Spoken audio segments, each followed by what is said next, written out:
student, how are you? I am Vishnu Kanti, your assistant teacher. Today I will teach Indian National Congress. Student, आपकी class में आज हम पढ़ाएंगे Indian national Congress क्या थी। Student, आपकी क्लास में भारत में राष्ट्रवाद ये टॉपिक चल रहा था।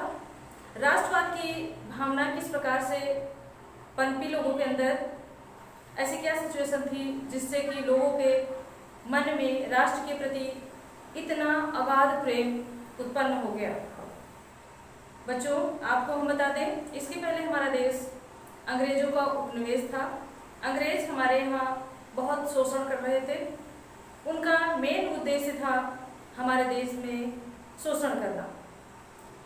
किसी न किसी माध्यम से वो हमारे ऊपर टैक्स लगाते जा रहे थे। हमारे यहाँ का पैसा मनी अपने देश को ट्रांसफर कर रहे थे। बदले में वो हमारा सिर्फ और सिर्फ शोषण कर रहे थे। शोषण को सहते सहते, उनके अत्याचारों को सहते सहते हम लोग परेशान हो चुके थे। तो देश के अंदर बहुत ज़्यादा लोगों को परेशान किया जा रहा था, जिसमें बहुत सारी पत्रिकाएं हैं, बहुत सारे राइटर हैं जिन्होंने अपने वक्तव्यों के द्वारा, अपने गीतों के माध्यम से, अपने लेखों के माध्यम से लोगों के अंदर देश के प्रति प्रेम की भावना जागृत करने में अहम भूमिका निभाई थी। ऐसी कुछ संस्थाएं थी जैसे ब्रह्म समाज, प्रार्थना समाज, ऐसी कुछ संस्थाएं थी जिन्होंने अहम भूमिका निभाई हमारे देश के लोगों के प्रति प्रेम की भावना उत्पन्न करने में। ऐसे में इन्हीं सब चीज़ों को देखते हुए एवो ह्यूम, जो स्कॉटलैंड के निवासी हैं, हमारे देश में अंग्रेजों के प्रतिनिधि बनकर के आए थे और भारत में उन्होंने ICS के पद पर कार्य किया। बहुत दिनों तक उन्होंने भारत का भ्रमण किया उस पद पर रहते हुए। यानी कि अगर देखा जाए तो वो हमारे देश के जनता से बहुत वाकिफ थे। उन्होंने अंग्रेजों को सलाह दी कि यहाँ पे एक ऐसी संस्था, ऐसा कार्यालय बना दिया जाए जिसपे कि भारत के लोग आकर के अपनी बातों को उस कार्यालय में बताएं, अपनी समस्याओं को बताएं। हम उसकी समस्याओं को अगर समाधान कर देते हैं तो भारत के लोग शांत हो जाएंगे, फिर यहाँ के आंदोलन कम हो जाएंगे। जो शोषण के विरुद्ध हमारे देश के लोग आंदोलन कर रहे थे, वो किस प्रकार से कम किया जाए और अंग्रेजों की जो राजनीति है वो यहाँ पे चलती रहे, इसी उद्देश्य को ध्यान में रखते हुए एवो ह्यूम, जो ICS अधिकारी थे, कई बार बच्चों क्वेश्चन पूछा जाता है कि क्या ये सैन्य अधिकारी थे या असैन्य अधिकारी थे। तो ये हमारे यहाँ सैन्य अधिकारी नहीं थे, ICS थे, ये असैन्य अधिकारी थे। यानी इस टाइम पे जो एक DM का पद होता है, उस पद पर उस टाइम पे स्कॉटलैंड के निवासी एवो ह्यूम थे, पद पर तैनात थे। और जब वो रिटायर हो गए तो उन्होंने फिर हमारे देश में कांग्रेस की स्थापना की।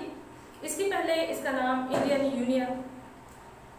नेशनल यूनियन था, लेकिन दादा भाई नेरोजी ने इसका नाम 1885 में इसका नाम फिर इंडियन नेशनल कांग्रेस रखा। तो इसकी स्थापना में अहम भूमिका थी एवो ह्यूम की। और पहला अधिवेशन 28 दिसंबर, जैसा कि मैंने यहाँ पे मेंशन किया हुआ है कि 28 दिसंबर 1885 को कांग्रेस की स्थापना होती है। स्टूडेंट, कांग्रेस की स्थापना जब हुई तो इसमें बहुत कम लोग शामिल थे, यानी कि 72 लोग शामिल थे, जिसे अंग्रेज, कई लोगों ने इसका मजाक किया तौर पे कि कांग्रेस अल्पसंख्यकों का प्रतिनिधित्व करती है। इस प्रकार के मंतव्य दिए हैं। अभी मैं उनके मंतव्यों को आपको लिख करके आपको दिखाऊंगी, बताऊंगी, आपको समझाऊंगी।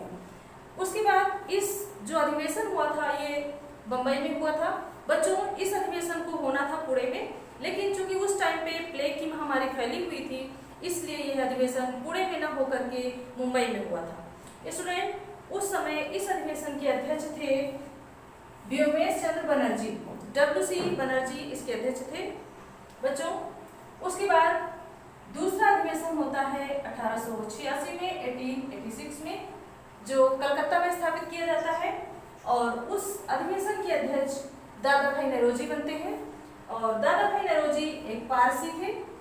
पहली बार कोई पारसी अगर अध्यक्ष बनता है तो वो दादा भाई नौरोजी थे।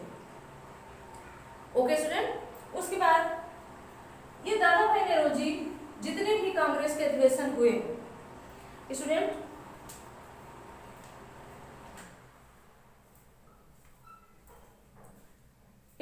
दादा भाई नौरोजी जितने भी कांग्रेस के अधिवेशन होते हैं उन सभी में अहम भूमिका थी इनकी। और